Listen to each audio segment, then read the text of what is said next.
Some days just feel different. Yung tipong parang everything is going your way. Earlier today, I dropped off the last of my Pokemon card collection after finally deciding to sell it. I got a bit of work done, ran a few errands, and spent the rest of the day creating content.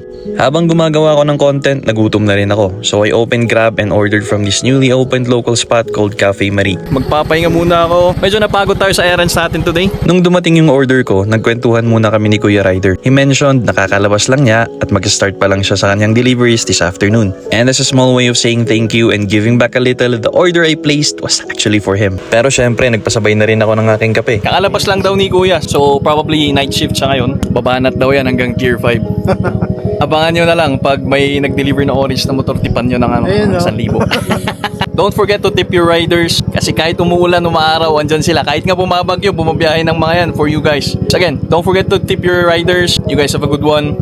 Kuya, have a good shift.